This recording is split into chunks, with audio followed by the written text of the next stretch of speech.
এই চকলেটটা আমার মেয়ের জন্য ছিল, হ্যাঁ মেয়ের জন্য নিয়েছিলাম, এটা তোমাকে দিলাম। তুমি খুশি হয়েছো? মানুষের জীবন কতটা কঠিন, হ্যাঁ কতটা নির্মম। এই ছোট্ট বাচ্চাটা কে নিয়েই তার মা তার জীবন সংগ্রাম চালিয়ে যাচ্ছে। বাবা মা এই ছোট্ট বাচ্চাটাকে নিয়ে, নিষ্পাপ ছোট্ট বাচ্চাটাকে নিয়ে জীবন সংগ্রাম করে যাচ্ছে। দেখেন কত ভারী কাজ করতেছে, কত ভারী কাজ করতেছে। এটাই মানুষের জীবন। জীবনটা সবার জন্য, জীবনের সংগ্রামটা সবার জন্য এক না।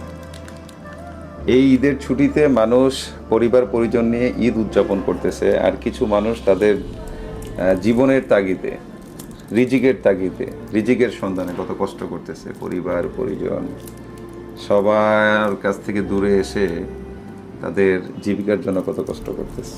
এতটুকু বাচ্চার কথা চিন্তা করে দেখেন। এই বাচ্চাটা বাসায় মানে তাকে দেখাশোনা করার জন্য কেউ নাই। বাবা মা দুজনেই যখন কাজ করে, বাবা মা যেখানে কাজ করে বাচ্চাটা সেখানে এসে বসে থাকে, সারাদিন অপেক্ষা করে কখন তার বাবা মার কাজ শেষ হবে, কখন তাকে নিয়ে বাসায় যাবে। জীবনটা কতটা কঠিন।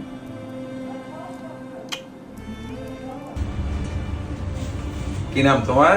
আমার নাম তানহা। তানহা, তুমি এখানে আসছো কেন? আসছে আব্বুর সাথে আসছি। তোমার আব্বু এখানে কাজ করতেছে? তোমার আম্মু?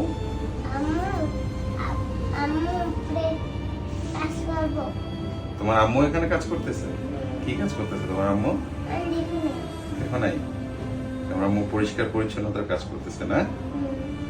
তুমি কি তোমার আব্বু আম্মু যেখানে কাজ করে সেখানেই যাও? তো তুমি পড়াশোনা করো না? করছো? কতটুকু করছো? লিখতে পারি। লিখতে পারো? বাহ, কি লিখতে পারো?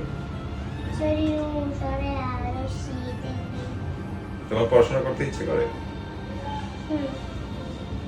তোমার আর বাসায় আর কেউ নাই তোমার আব্বু আম্মু ছাড়া? তোমার দাদা দাদি নানা নানি কেউ নাই? কি হয়েছে তাদের? তারা মরে গেছে। তুমি নাস্তা করছো সকালে? কি খেয়েছো?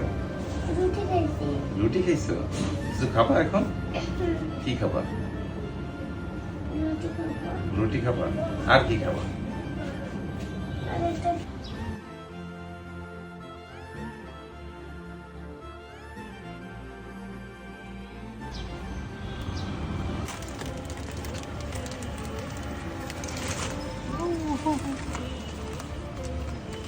আর কিছু লাগবে?